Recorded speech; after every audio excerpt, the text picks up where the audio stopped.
Okay, guys, we're back. We're going to do practical number 7, the lower extremity. So we're going to start. I have a leg off of the skeleton. So we're going to start up top here, or approximately with the femur. So this is the head of the femur. And if you've seen any other videos that have heads in them, remember, if you have a head, there's always a neck. So this would be the neck of the femur. We have some things sticking out here. These are trochanters. This is lesser trochanter. This is the greater trochanter. Coming down to the knee area or distal area of the femur, we have the, I don't know what that stain is, but we'll figure it out. We have, this is hard to do with one hand. Condyles and epicondyles. So an epicondyle is kind of a place on the side of the condyle where we have attachment of ligaments. So if this is going to be, and we can figure this out, and you'll figure this out yourself, this is going to be the left leg. So this is going to be medial. This is going to be lateral. So epicondyles are normally on the sides of condyles. So this would be the medial condyle. Remember, medial is always towards the center. And remember, on the femur, that ball or that head always has to be medial. So this would be the medial epicondyle. This would be the lateral epicondyle. You'll see it's very rough on the sides, as opposed to the condyles, which are very smooth articular surfaces. This is the medial condyle. This is the lateral epicondyle. Remember, on the other leg, it's going to be opposite. Think about that for a little bit. Okay. The intertrochanteric crest, big word. But in between, if I turn this over, so now I'm looking at the back side or posterior side of the femur. In between the two trochanters, there is a little bit of a crest right here. That's called the intertrochanteric crest. Okay. Moving back down in between the two condyles, there's a little divot in here. That is called the intercondylar fossa or fossa. Okay. Done with the femur, now here's the patella or your kneecap. So now we're going to get to the tibia, which is the big lower leg bone. Again, there's condyles here. So remember, we did the medial condyle of the femur. So this would articulate with the medial condyle of the tibia, which is what I have my thumb on. Sorry about the Band-Aid. Long story. Medial condyle of the tibia. This would be the lateral condyle of the tibia. This little bump, you'll feel this just below your knee. Most of people have this. This is your tibial tuberosity. Okay.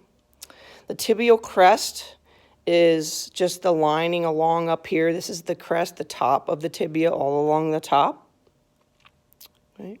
When we get down to the distal end of the tibia, you'll feel the inside of your ankle. And if you feel what your ankle is on the inside, that is what this thing is right here. This is the medial malleolus. Okay. Back up top here, in between the condyles, you will have what we call the intercondylar eminence. Eminence is something that sticks out or stands out. So that's what this thing is right in between the two condyles, the intercondylar eminence. Okay.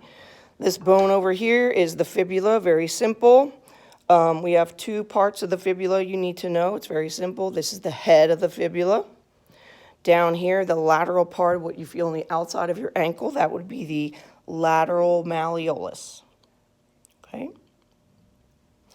On to the tarsals or your foot bones. These are probably easier than your hand bones. Very simple. I'm not sure where these stains are coming from on here. Okay, so we have cuneiforms. That's how you say cuneiforms. That's going to be from the big toe.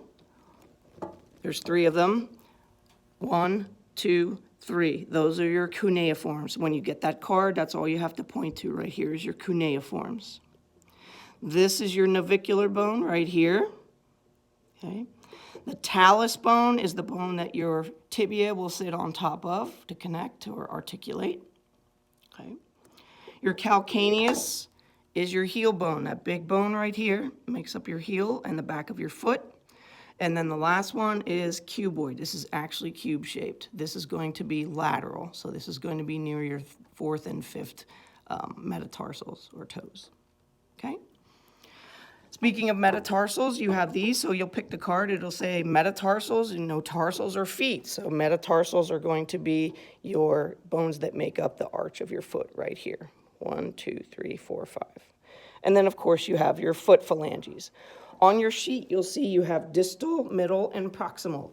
When you pick a card that says middle phalanx of foot phalange or foot phalanges, you can pick any one of these middle ones, 1, 2, 3, 4, except for the big toe, only has a distal and a proximal. So be careful when you do that. Make sure you repeat this, play this again.